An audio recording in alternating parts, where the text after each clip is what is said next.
And switching gears a bit, we're kicking off the holiday giving season with a look at how the Senate and House tax plans will impact charitable giving, plus how you can help. I'm joined by author and philanthropist advisor Lisa Dietlin, back on the show. Lisa, good to see you again. Always good to be here. So this is a time of giving, and not just because it's Thanksgiving, it's a holiday season. But, you know, the truth is, people should be giving all year round. What is it about now that triggers it? Is it the food need and the fact that we eat so much? A lot of people think that, and a lot of people suspect that it is. But I think it's a time of generosity. And when we're giving and we're receiving gifts, we realize that there are so many people in our communities and society that don't have the same gift giving or receiving capability, that they might not have those resources that are needed to even put food on their table. One of the things people don't realize how prevalent this need for food, this hunger problem is. 1 in 6. 1 in 6. 1 in 6 Americans is hungry, has hunger as an issue, what we call food insecure, meaning they don't know where their next meal is going to come from. You know, we might think there's not a hunger problem here in the U.S. because of the obesity, the obesity epidemic, but hunger in America doesn't look like hunger in a third world or developing country. It's a mom who waters down the milk to make it go further. It's a dad who skips a meal so his children can eat, or it's children never experiencing a second helping.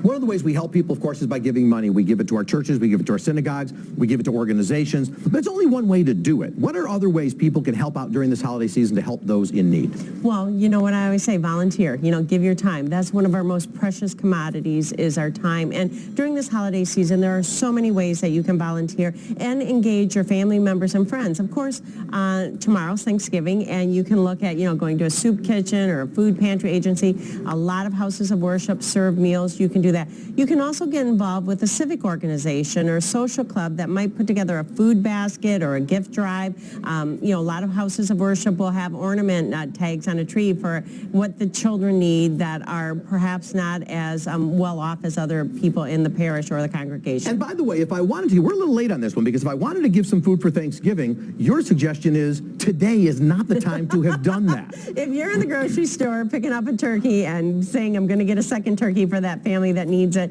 and give it to a food bank, it's too late. Because just like most of us shopped over the weekend or last week to start getting our ingredients, food banks distribute the food to those needy families a week before the holiday. So your turkey is still going to be used, but probably for the next holiday that's coming up, or those donations that they receive is going to be used. But what I'd love to emphasize to the viewers is that hunger is just not a Thanksgiving and holiday season problem. It's 365 days a year. 45 million Americans are hungry every single day, meaning they don't know where their next meal is going to come from. And here is what's just so startling. 13 million are children. Children who often only receive a hot meal at school, that free lunch and reduced lunch and breakfast program. That's tough.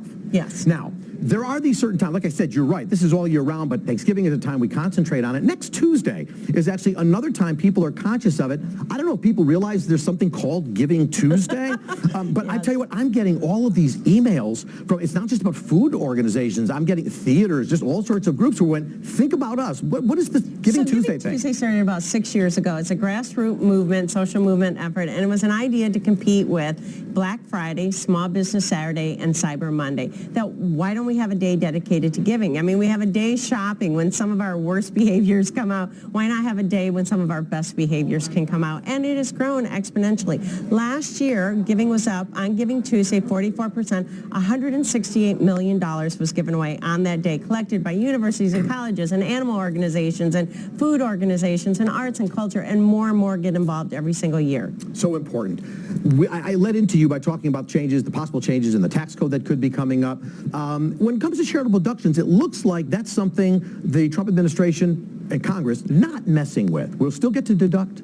We will still get to deduct. You and I have had this conversation many times offline about, does it motivate people to give or not? Survey after survey shows that the number one reason people give is because it's a cause near and dear to them. Their mom died of breast cancer, or they adopted a rescue dog from a hurricane-ravaged area, and they want to support animals in an animal shelter. They give. Or and the second reason is that somebody asked them. They know somebody involved. I know that you rescued a dog, or that your mom had a certain disease, and I want to support that.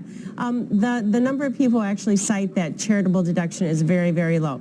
It increases with the uber wealthy and those that actually are more strategic and do itemize their tax form, when they file their tax returns, that they do the itemization. That number does increase, but I don't think we're going to see it this time around.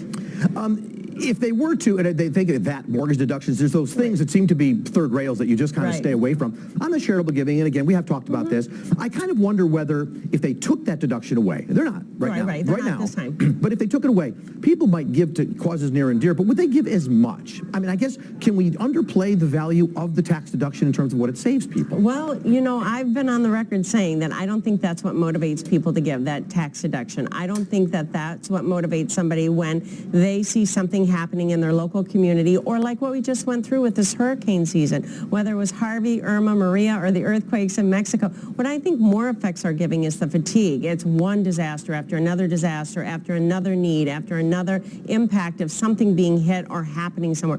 I think more donor fatigue hits than actually looking and saying, gosh, am I going to get this deduction?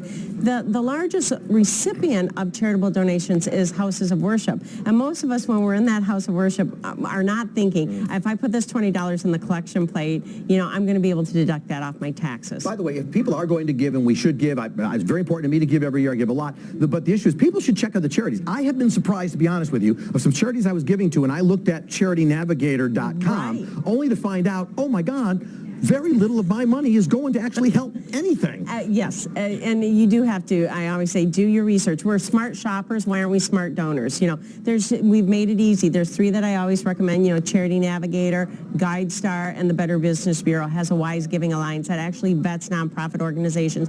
But also do a little research. For instance, if a lot of the money is going to administration and overhead, maybe that's because, for instance, they're a legal aid organization and they're paying the salaries of the lawyers to do the work. So it's not a separate program like handing out food, that actually it is programmatic, but it may have been coded in a wrong area or been coded in a way that their accountant advised them, and now it looks like, oh my gosh, 80% of the dollars are going to salaries, when actually they're providing services through those people working for them. So do your homework. Make sure if you're going to give money, which you should be doing, it's going to the right place. Lisa Dietlin, people can check you out at lisadietlin.com. Right? And they've seen your name on screen, so we can send them to you on that way. You do such great work. Thank you always for your insight. Thank you. She's an author. Buy her stuff. She's great stuff.